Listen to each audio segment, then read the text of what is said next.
It's your boy Gmo Legion of the Knicks, and we're here to talk about several things. Are the Knicks a play-in team? Also here to talk about the Jalen Brunson injury, how the Knicks will look over the next 10 days, as well as do the Knicks 2023-2024 season match up to the top 5 what-if Knicks teams of all times? Let's get in.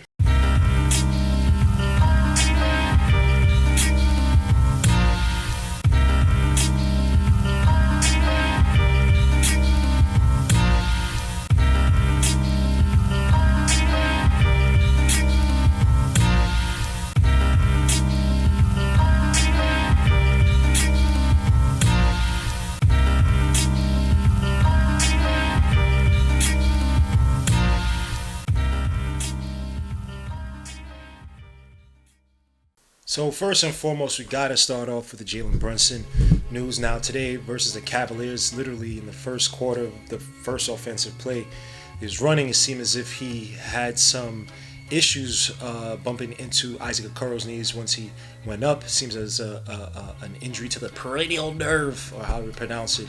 The slang term is called drop foot. And the Knicks came out today after the game. Tom Thibodeau spoke in it. They did an they did an X-ray, which came out negative, so no bone issues. And they said that he was fine. He was speaking to the teammates afterwards. He was in some pain, and it was question as to whether he could come back into the game. But he said essentially that Tom Thibodeau said essentially that they want to just keep him out. Given all the time he already sat out of that game, so it seems to be day to day. When they asked him if he'd be ready for the Hawks game coming up, I believe on Tuesday, he said he didn't know. But again, it seems as if it's going to be a day to day thing. Ben Sutter did a great job breaking this down on his channel. Please go visit Ben Sutter, who's a doctor. I believe is a sports doctor. He breaks this down. Essentially, it seems as if Isaac Okoro hit the peroneal nerve, which essentially creates a drop foot, and so that's where you see when he's trying to walk off with the help of Precious Chua and the assistant. It's kind of like he had that little dead foot, kind of like his foot was kind of hobbling. Everybody thought it was an ACL. I thought it was an ACL. I was freaking sick to my stomach. Before my playoff game today, bro, I scored 3 points, 1 of 2 from the field, 1 block, I think like 2 or 3 rebounds. But anyway, I apologize for not doing the watching them, but that's why I was out. But it seems as if it should be day to day. It shouldn't be anything serious. Everybody thought it was ACL. I thought it was ACL, and that would have been a nightmare given all the injuries Knicks have gotten this season, and how the aspirations. I mean, again, during the OG Anunoby era, basically January, the Knicks are looking like they could take on any team in the NBA, including the almighty Celtics, and now you're talking about several guys being out, which we'll get to in a little bit. But it is good news that Jalen Brunson seems to be he'll be relatively healthy. But we got to talk about what the rest of this team did today, man. Salute to the Knicks for handling the freaking weak ass Cleveland Cavaliers. So let's talk about, man, New York Knicks beating the Cleveland Cavaliers, who didn't have Donovan Mitchell, but we didn't have Jalen Brunson, so we should have been even. Actually, they had better players on their squad, and they still lost to us. Knicks winning tonight 107-98 off of the freaking the shoulders. Part of my back, shrug my shoulders. Blatant disrespect is what I done to Dodgers. Head of ice. Josh Hart. Yeah. 13 points, 19 rebounds tonight, 5 for 12 from the field, 3 for 6 from outside, though, hitting a clutch 3 from outside, and then freaking, man, son and Donovan Mitchell. Hey, I see you, little boy. I see you. Get out of here, boy. Donovan Mitchell was out with a knee issue, but out the last 2 games. But again, Josh Hart today, man, beautiful to see what I was seeing today. Monster game by Josh Hart. Your man Josh Hart had more rebounds than Evan Mobley at 13. Evan Mobley. I gotta say one thing about Evan Mobley, real quick. Your man was supposed to be, and I like Evan Mobley, and I was a big proponent of him pre-draft, but all the offensive ceiling that everybody expected from Evan Mobley, he's gonna be a point center, but all the offensive ceiling has gone to Alperen Sengun. Everything that you expected Evan Mobley to do, to be able to dribble with the ball, be able to facilitate, be able to run the offense, to be able to shoot, all of those things have gone to your man Alperen Sengun. Lord jeez, your boy Evan Mobley, no disrespect, again 13 points tonight, 6 for 11 today. Had a few alleys and whatnot, but guy he's not a shooter like that. The post-up game is that. His offensive bag is, people want to call him a bust. He's not a bust, right? He still did have 6 assists, but I think he had like a few lobs. He had several lobs to your man Jarrett Allen today.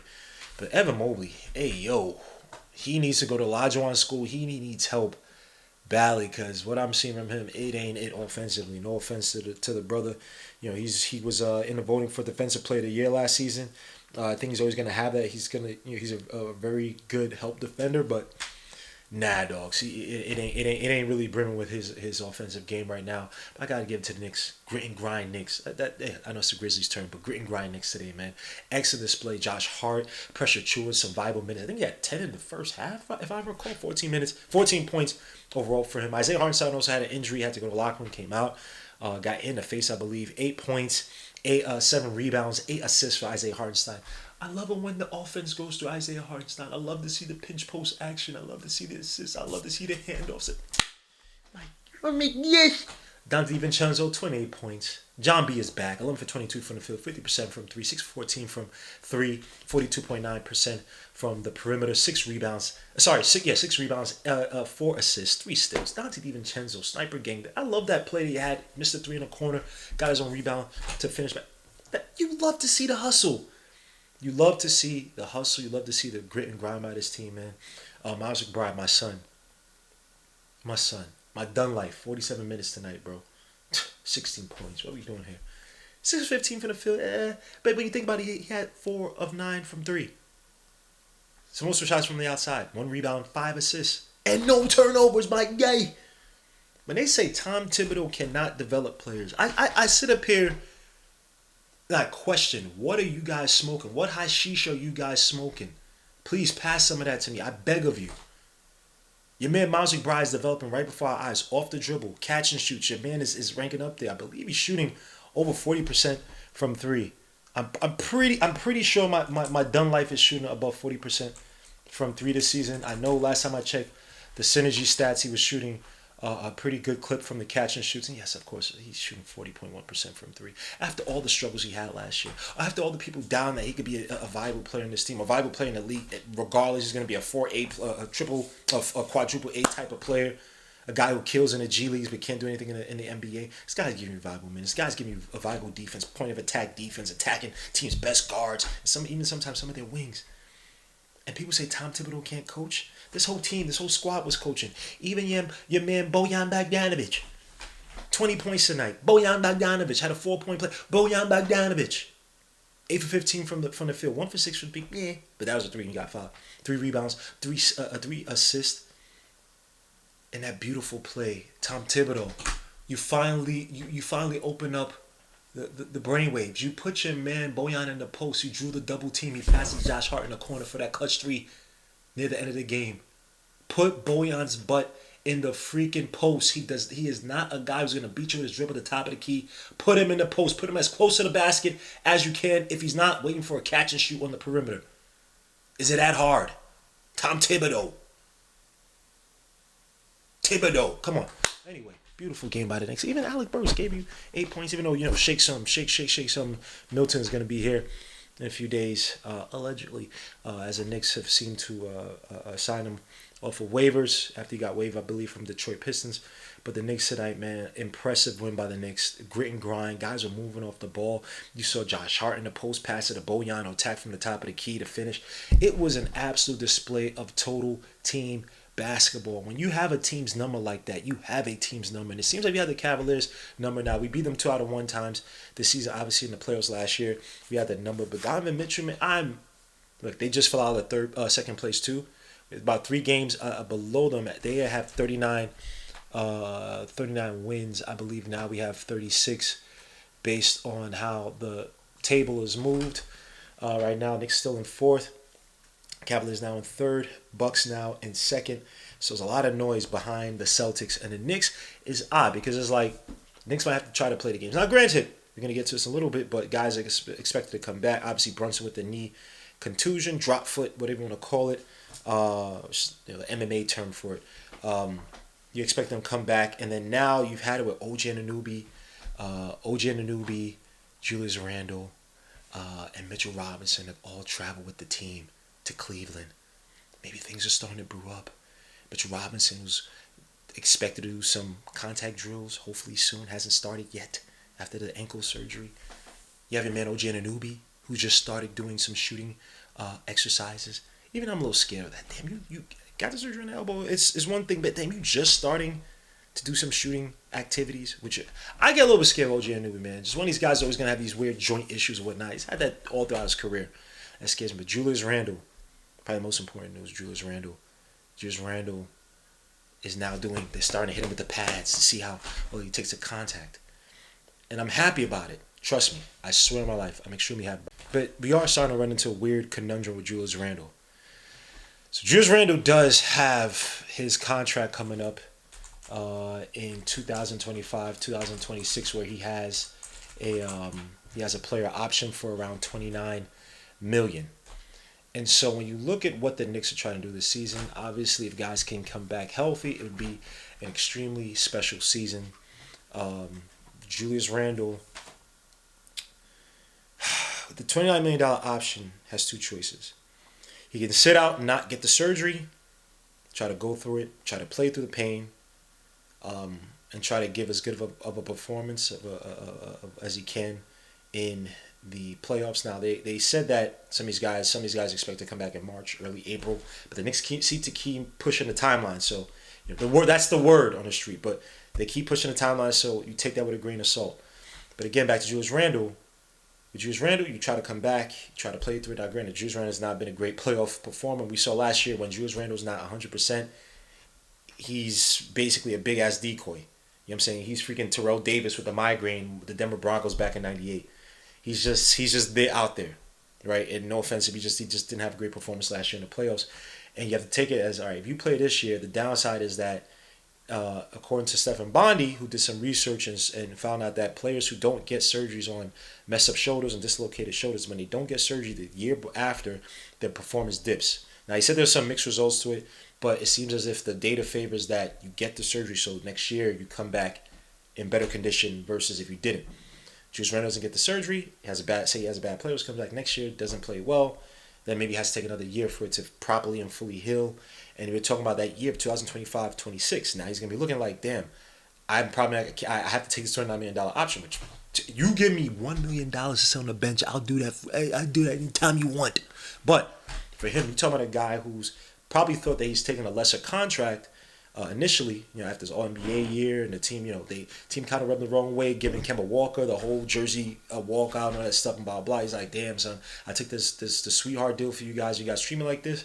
Hey, maybe I want some more money elsewhere. And just Randle being on an NBA team and getting on All-Star again this season, you can't find it. He has the accolades. His agent can say, hey, we deserve more money. But if he comes back and he's not impactful, then how can the market's going to justify, hey, you are not worth it. So then he has to go out and play. That 25-26 season is going to be uber important. Mind you, that 25-26, that's also Brunson's player option year. So imagine, we could be in a really odd position. He could be in a really odd position. He could be in a position to say, God forbid, Brunson doesn't stay with the Knicks. He has a player option, wants to go elsewhere. And say wants to go elsewhere, but he wants money. And just say for whatever odd reason, the worst case scenario, he goes someplace else. Julius Randle's here, could ball out, and then get paid the next year, right? But then that's down the road. Again, what he does this season in the playoffs, I think helps. And according to Stephen Bondi, if things don't go as planned next season because he didn't get the surgery, then his performance can dip. Now, granted, he's probably going to get the surgery in the offseason anyway. But I'm just giving out the scenarios. Now, granted, say if he gets surgery now. Now, here's the downside to it. He gets surgery now. Say OG Anunoby, obviously Jalen Brunson comes back healthy as well, too. Mitchell Robinson comes back healthy. Isaiah Hartenstein's Achilles heals up better. And the Knicks make a deep run into the playoffs. They make a deep run into the playoffs, and Julius Randle's not an important cog in that equation. Say they get to the ECF. Say they get to the championships. And Julius Randle was not a part of it. That looks bad on his contract value too. Now then next year he has to come out and prove that, hey, he's that guy, but then you have a team that literally just got deep into the playoffs without him. Now granted, I don't think Tom Thibodeau's guys are going to try to write him out of the equation, but I do think they'll see it as, hey, like, look, hey, you got to fall in where you get in, or you got to get in where you fit in, or whatever it may be. You got to find your way on the squad. And now he's kind of looking like, damn, if I played with the team last year in the playoffs, maybe I would have made a name for myself even more. Not say he's not doing it now, but make my name even bigger, more impactful, and truly get paid at that play option. right? So say he comes and has to now fit in and be more play more of a backseat to the construction of the team that went to the ECF, that may have gone to the championships, and now he's playing to lesser value. Now he's going back to what he did in the second year that Tom Thibodeau was here, where him and Kemba, all these guys trying to find their spot on the team, RJ, and it goes to that where you're getting an unhappy Randall, you're getting Berserker Barrage, X-Men, Children of the Atom, freaking Marvel's Capcom 2, Wolverine, Julius Randle. And we know that Randall doesn't work out. And we're talking about a year where now Brunson's also trying to get paid as well too. Randall's trying to get paid as well too.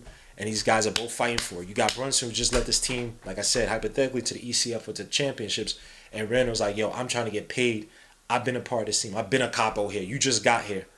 I'm just giving you the worst case scenarios. But that, if that happens, man, look, Julius Randle is stuck between a rock and a hard place.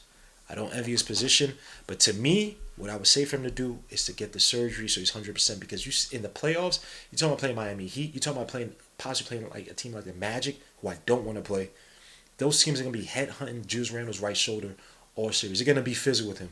Let's be honest. They're gonna throw in freaking Mo Wagner, or some teams are gonna throw in their bootleg version of Solomon Hill, and he's gonna come in and do something dirty on that right shoulder. We all know it. They're all going to be gunning for Randle. So it's up to Randle to decide, man. For me, I want him to come back next year 100%. I'm hoping the next team can get far, but I think they'll still be able to try to find a spot for him. If that's the case, he's still an important part of this team. But I want him to be 100%. Don't want him to fully tear the labrum or whatever. But I don't know how worse it could get. But I don't want it to get even worse, where that surgery becomes even more dire. And then next year he needs even more time to heal, and he comes back to a slow start. I'd rather get the surgery now and come back prepare next year. Now, when we look at the Knicks possibly being a play-in team, right now the Knicks are in 4th place in the Eastern Conference. Like I mentioned before, the Cavaliers just dropped today after their loss to the Knicks. Now they're in 3rd place below the Bucks. And right below us are the 76ers, who we played twice in the next 10 games. And so when you look at the schedule, the Knicks actually have I want to say a light schedule, but playing at home definitely helps out. They play about 5 games before they hit the road. They play about 4 games before they hit the road. We got Atlanta at home on Tuesday. That should be a beatable team. To me, Atlanta this season is not scary whatsoever. To me, Trae Young has not been, even the last game against us, he wasn't really killing the Knicks per se, if I remember. And that's a team that they're starting, like I said it before, they need to be considering whether they need to move on from Trae Young, because Trae Young's system has just not been working. Other teams, you got the Orlando Magic on Friday, who I do not like playing. The Orlando Magic are not a good matchup for the Knicks, even though we're playing at home, especially with all the guys out. OG Anunoby, all this, Mitchell Robinson, obviously, we didn't even have him last time, but Julius Randle as well, too, hurts us. Just having that lack of size in the front court, be able to play the passing lanes, defend the perimeter, just hurts us. And the Magic have shown they can beat us in a myriad of ways. They can hit shots from the outside. They use their guards to dribble, drive, penetrate. They use their big men to dribble, drive, penetrate. They get ball movement. They can dominate the boards against us. So to me, man, I'm not a fan of the Magic. I think that's definitely a loss. We played the Philadelphia 76ers 2 games in a row, both at home, which is beautiful to see. And we beat them both 2 times already this season. So I think that both these games are winnable. Now, obviously, probably you might drop one just because it typically happens that way. When we're playing a team back-to-back, we lose one of the games like we did with the Cavaliers earlier this season. But I at least think that one of these games is winnable, especially without Embiid. They're just not the same. Tobias Harris not a killer. Your greatest threat is going to be Tyrese Maxey and what he creates from dribble drive penetration, attacking the basket. But again, him by himself, it cannot kill us. Look what happened last time. He had what, 27, 28 against us, and we still beat them. So I think that we can win both ways, win both games. But I'm expecting us to win those games. Then we have Portland Trail Blazers, who we should beat. Portland looks terrible this season. Really young team, and all the people, oh yeah, freaking Chauncey Billups, he should replace Tibbs. What's Chauncey Billups doing now? Anyway, it takes time, but again, I'm not scared of the Portland Trail Blazers this season. That should be a game that the Knicks should be able to handle even without Jalen Brunson. Sacramento Kings, we have them at home. No, we have them at, we start Portland. We start the road trip with Portland, and then we have Sacramento Kings away. Then we have the Golden State Warriors and the Denver Nuggets, and then I think to close out the 10 games would be the Brooklyn Nets, and then Detroit Pistons. We could beat Detroit. We run Brooklyn. Just trying to help you guys out. Brooklyn, what are you guys doing? Trade my son, Mikal Bridges. Sean Marks, you might lose your job with the new infusion of capital from the Koch family. You, trade a damn Wayne for some more picks and to kind of rebuild. Mikal Bridges is my son, but he's not a guy that you rebuild with or you build around as the main player. But anyway, Sean Marks, cycle. But no, I do think that we're going to lose. We could go on a 3-game losing streak against the Kings, who again are a fearsome offense in this league, a team that we do not match up well with because of De'Aaron Fox dynamic play. The 2-man game between him and Sabonis, especially without Randall, is definitely not going to look good for the Knicks. Going to say Warriors, a team that can catch fire like they did the last game. Now, granted, we played them close. Largely at the back of Miles McBride. Now, Tom Thibodeau, play your man Miles McBride instead of playing freaking Alec Burks. Your man Miles McBride helped the Knicks come back down by however much, double digits. We went on a 9-0 run. Your man hit a 3, got the steal for the fast break. We're down by 4. You're bringing Alec Burks to come in to go to the pinch, dribble to the pinch, and shoot a contested jumper that got blocked. That led to a fast break that ended up with Kuminga finishing, and the Knicks ended up losing. The Warriors never gave back that large lead again. They never got back to that 4-point lead or that small of a lead again. They never gave that up or even got close to it. Leave your son Miles McBride in. So is it winnable? We playing at home. Look, Brunson's not there. I'm not sure we have much of a chance. And then, look, if you don't have guys like OG, I mean, this is mid-March. This is mid-end of March. I got to see at least OG and Anunoby. I'm not expecting Randall, but at least OG and Anunoby to show up. If you have OG and Anunoby, it's a game. If not, then you have Kuminga beasting us in the post and absolute mollywoppers. By the way, I did say that your man, Jonathan Kuminga, could easily be the best player in that draft, right? That draft with Kay Cunningham, Jalen Brunson. Shut up. So anyway, in the next 10 games, I think the Knicks could easily go 6-4. I think that we could beat the Hawks, the 76ers at least once, Portland Trailblazers, Brooklyn Nets, and Pistons. You go 5 wins or you get 6 wins with that additional 76ers game. If the Knicks can find some way to beat the Orlando Magic, I do think that's in a weird way a litmus test because it's just a team that we don't match up well with. And so when I'm thinking about can the Knicks definitely be a play-in team, right now the Eastern Conference is so close. The Knicks could easily be a play-in team. The Knicks are only 2 games above the Miami Heat in the 7th spot. You have the Pacers right below them. And thank you, Pacers, for that beautiful loss the other day. The Chicago Bulls, and Atlanta Hawks are around at 9th. And the 10th spot, the Nets are about done. They're about cooked right now. But again, I really don't want to see several teams in the Magic, the Heat, and even the Pacers, unless we have a fully healthy squad against the Pacers. Now, when you're looking at the team's remaining strength of schedule, I believe the Knicks. Now, I didn't count the Cavaliers game, but I do think remaining schedule. The Knicks are now the thing I'm showing you up on the screen might be a little outdated yet right now because the Knicks play the Cavaliers. The Knicks are 16th instead of 15th. But again, the Knicks are 16th strength of schedule. Atlanta is 11th. If they want to make a run out of that 10th spot, is it 10th spot? Make a run out of that 10th spot at 26 wins. Maybe try to get up into, they're not, get to the 9th spot. That'd probably be the best bet. Other teams that have a easier strength of schedule than us, Indiana, who's currently in the 8th spot at 34-28. With them being there, now obviously it would be the Celtics. They could find themselves in the 7th spot, possibly the 6th spot. Now the Knicks somehow move up to the 3rd spot. We have to play the Pacers. I wouldn't mind it if guys are healthy. If guys aren't healthy, I think that their offense could give you an issue. But again, that team has not proven in the playoffs. The fast break and all that stuff, man, that offense does not necessarily translate 1-for-1 in the playoffs. You need a half-court offense, and the Pacers to me still haven't proven that. So, look, can they go on a run regarding the strength of schedule? Some of their easiest opponents will be the Pistons. They have the the Hawks one more time. They have the Nets 3 times. I'm sorry, I said the Raptors one. Excuse me. That the Nets 3 times, and they have the Hawks 1 time and the Bulls 2 more times. But besides that, in Milwaukee, who I'm not sure we're gonna be able to get up to, even though we could fight for that 2nd spot. But Milwaukee could go on a run. I mean, look, they got the Wizards one more time, Grizzlies one more time, Raptors one more time, Nets one more time, Hawks one more time. They do have some tough opponents in the Celtics two more times, OKC twice. They still got the Clippers two more times. They have us one more time, even though they've kind of dominated us this for most part of the season. Then the Pelicans once, and then the 76ers as once. They count 76ers as a tough opponent, despite the fact they lost Embiid, which is interesting.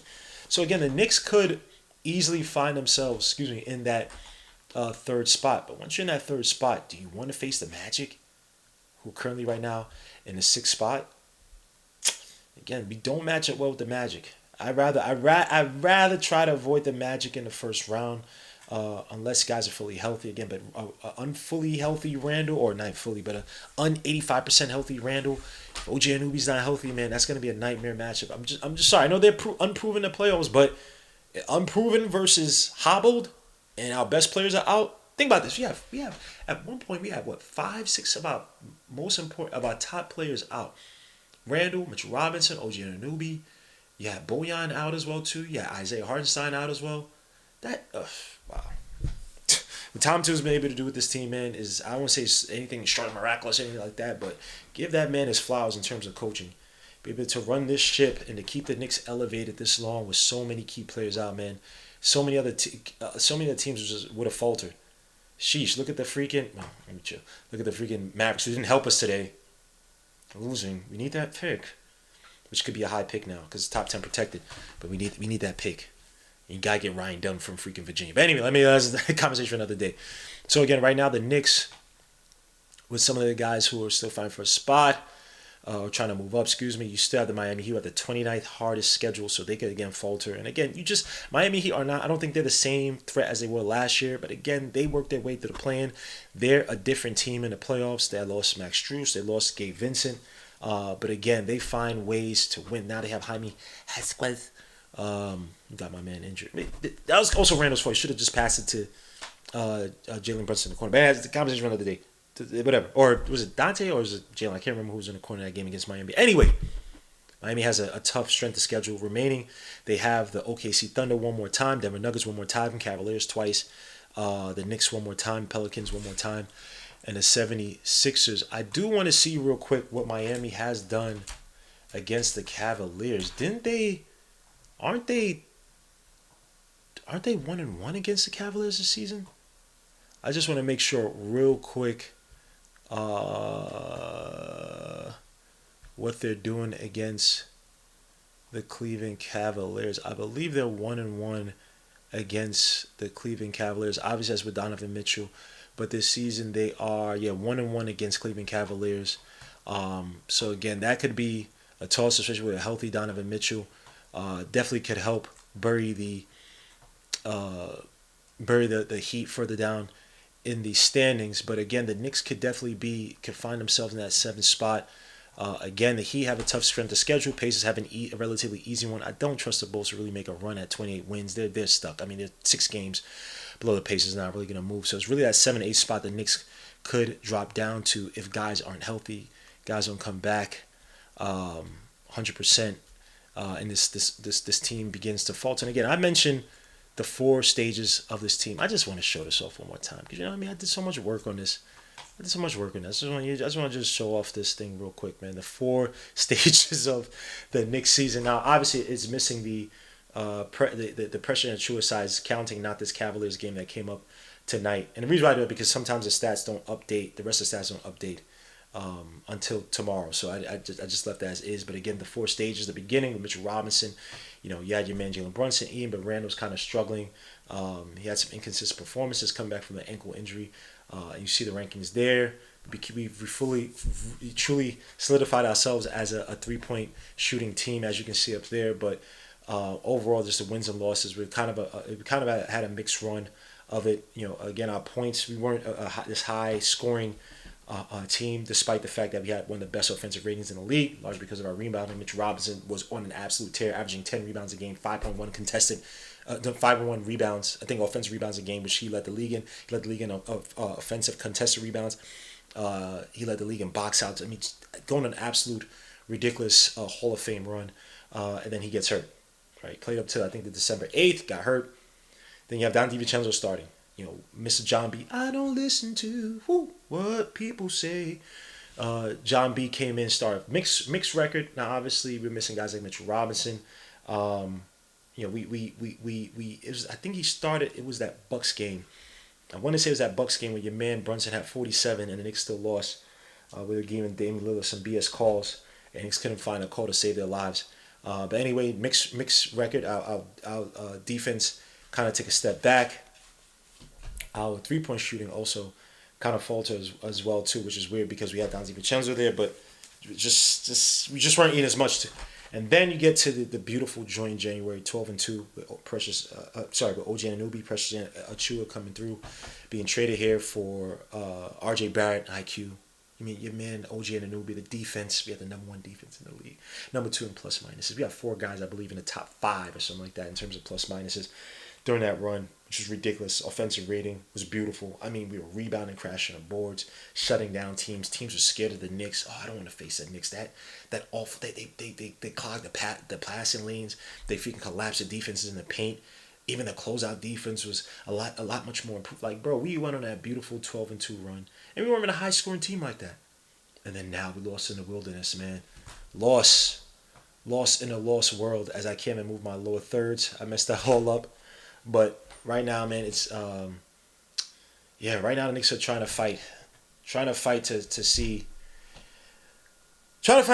how we could survive to avoid that 7-8 spot. But again, you can't play strategic and try to lose. You can't do that to try to avoid certain teams. But we have to try to find our way to fight through this, to sustain ourselves in that third, fourth spot, to try to either play the 76ers at best, who I think will be a great matchup for us in the, not great, well, we'll be a great matchup against them in the playoffs. Try to avoid, like I said, avoid teams like the Heat. Let them go through the rigmarole of the play-in like they did last year, try to prove themselves. But we could also end up facing the Magic. We move up to the 3rd spot, the Magic stay in the 6th. Maybe the 76ers move down to the 6th, Magic move up. Either way, you have a relatively easier team, and then you have the Magic or the Heat or the Pacers, right? They can all fluctuate between that 6-7 spot, and maybe that 4, 5, 6 spot, even 7 spot, while we're up there in the 3rd, 4th. But the Knicks gonna have to fight to try to avoid that. But I do think the Knicks, there is a risk of the Knicks becoming a playing team if guys are not fully healthy. And speaking on that, since we talk about the playing teams, we talk about all this, man, I want to talk about the top 5 what-if teams. Because this Knicks team right now, if guys do not come back healthy, all the aspirations we had, especially during the OG Anunoby era, the 12-2, the beauty years, the beautiful years, the golden years, the Pax Romana of the season. If guys do not come back healthy, where does this team rank in terms of all-time what-if teams? So I had to talk about this, man. But this team, the way this team is moving, man, we got to think about the top 5 what-if Knicks teams of all time. This is going to be depressing because I was witnessed most of these vivid, up close, pain, agony. So let's talk about it, man. The first and foremost was the 1993-1994 season, the year we got to the finals, the first finals I've ever seen. As a kid growing up, man, John Starks, Game 6, had an absolute barn burner of the game, as they would say. 27 points over 9 for 18 shooting, 5 for 9 from 3-point line, 8 assists as well, 2 steals. And of course, who's the guy that partially blocked that 3-point shot? Down by 2, who partially blocked that 3-point shot? 86-84 is the score. It was Olajuwon. Go to Game 7. Your man John Starks had one of the worst playoff performances you could have ever imagined. 2 for 18 from the field. I believe it was like 2 for 11 from 3 or something. I think it was like 0 for 11 from 3, I believe it was.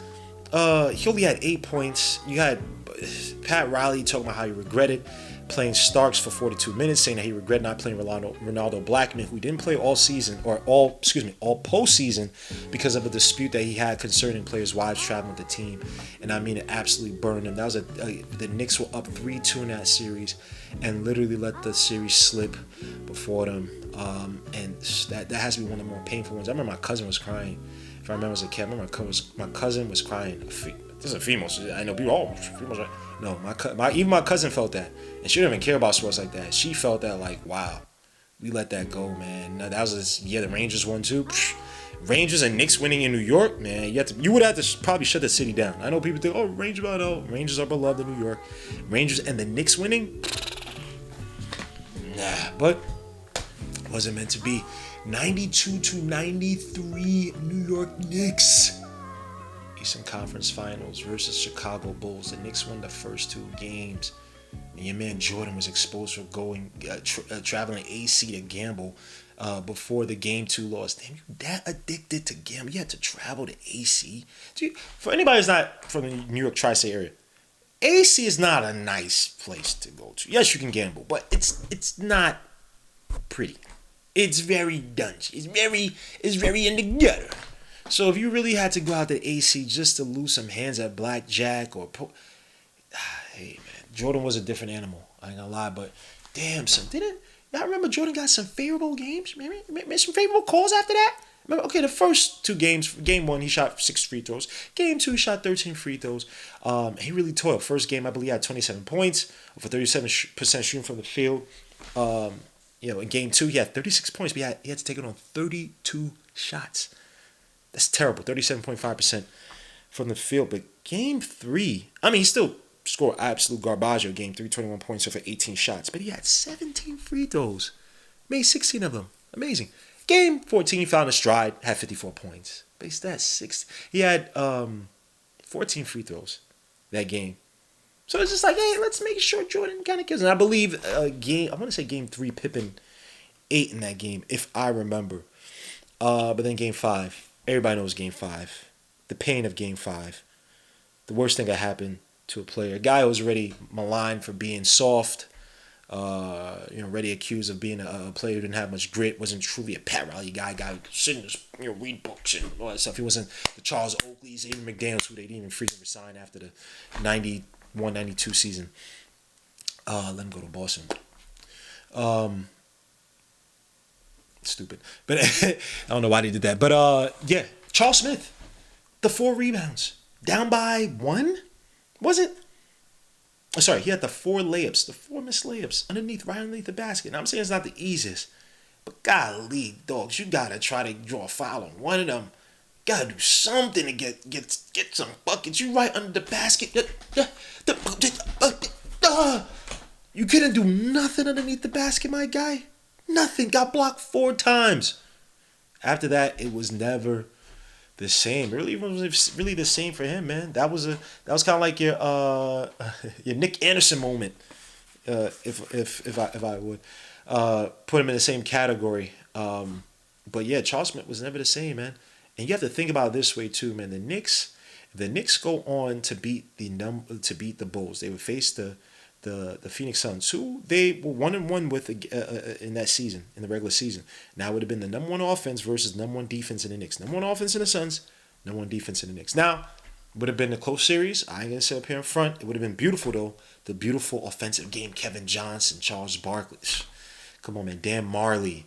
It would have been cool to see versus Charles Oakley, Patrick Ewing, John Starks.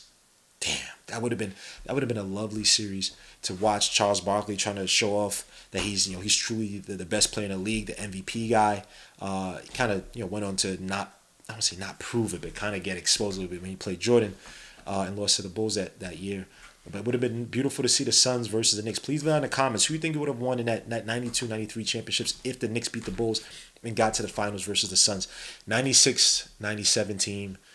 This is a team that had the elite Patrick Ewing, a young Allen Houston giving you 15 points a game. Still John Starks giving you 14 points a game. You still had the ugly double-doubles of Charles Oakley. You had Larry Johnson, who was no longer Grandmama, but was still productive with his 13 points, 5 rebounds. You had Charlie Ward. You had Chris Naka, Kobe Outchilds, rest in peace, Kobe Bryant.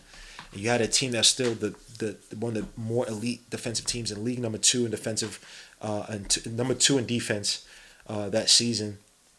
And a Knicks team that was ready to take on the Chicago Bulls, beating them, going 2 for 2 against them in the regular season, have a little bit more firepower in Allen Houston, something that they were probably missing in the previous playoff matchups before. But of course, We played the Miami Heat. And everybody knows what happened in Game 5. Van Gundy, P.J. Brown, dirty ass P.J. Brown, hip tossing Charlie Ward. Everybody rushed the court. Not everybody, but all the Knicks got in trouble for rushing the court. Patrick Ewing, Allen Houston, John Starks, Larry Johnson, all receiving a 1-game suspension. And then Larry Johnson and John Starks sitting out Game 7. We were never the same after that. We lost the next 2 games and gave up that series.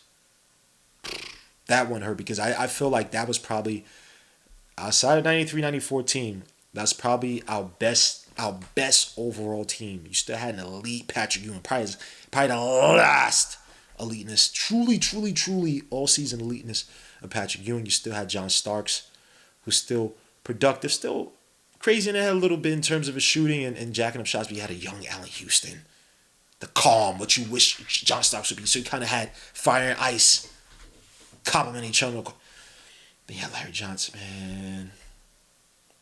That one sucked, bro. That one sucked because it was like when your man Pat Riley kind of left us for dead and Jeff Van Gundy picked us up, bro. That was... Not picked us up, he took over as assistant coach. But anyway, yeah, that one stings a little bit. That one really stings because we should have went off to face the Bulls, man. And I think we would have beaten the Bulls that season. The playoffs. Now, next team. Got to talk about this, man. 2012, 2013.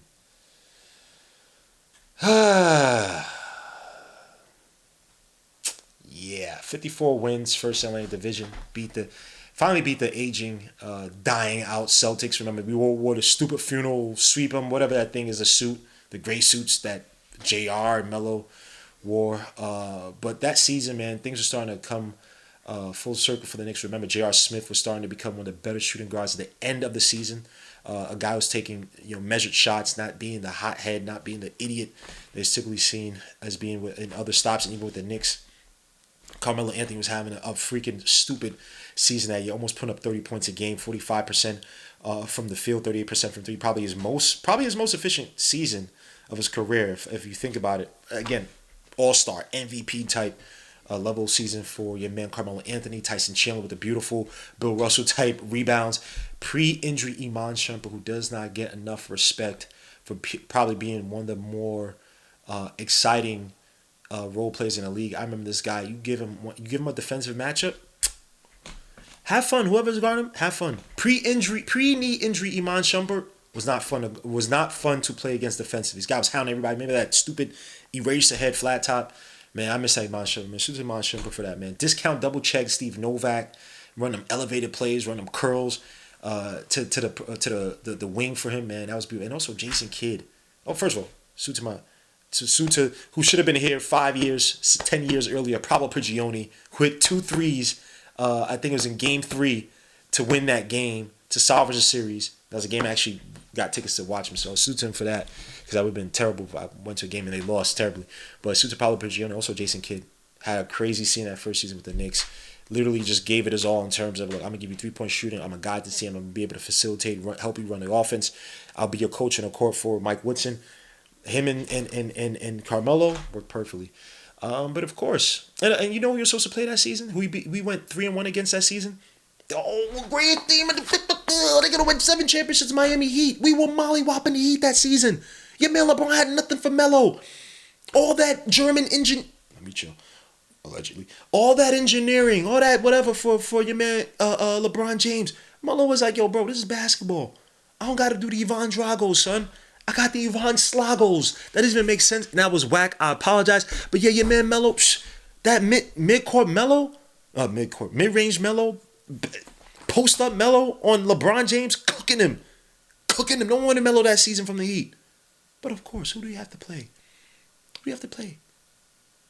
Frank Vogel and his freaking bum-ass Indiana Pacers. Are you kidding me, dogs? We went 2-2 against them in the series, bro. But again, they were like the number 1 or number 2 defense in the league, bro. Yeah, still young Paul George was coming up, but you had George Hill giving 14 and 5 a game. You still had David Weston tough in the paint, 17. I believe he was averaging 17 points a game. Lance Stevenson, one of the more annoying, one of the greatest NBA villains of all time. And of course, what personified that series? It was your man Roy Hibbert. going straight up against Melo. That's what he did. Just stay in the paint, go up. Stay in the paint, go up. Stay in the paint, go up. No one had any answers for him. And that infamous picture of Melo trying to finish against Roy Hibbert, trying to gather and clutch the layup or the floater. The thing got me so pissed, I remember Game 6, your man Iman Shumpert had 19 points that game. Came and hit 2 threes, and your man Mike Woodson took him out. Mike Woodson, I'm good coach, but he got very diluted with the whole ISO thing because ISO Joe back in Atlanta, despite the fact he had so many players on that team. Him, Joe Smith, Al Horford, he had a bunch of players on Atlanta. And they could never get that far because it's just ISO Joe, ISO Joe, ISO Joe. He did the same thing with Melo. ISO Melo, ISO Melo. If the offense ain't run through Melo, he panics. I'm like, bro, you have Iman Shumpert. Not say you run the offense with Iman Shumpert, but feed the ball, move the ball around. But we didn't do it.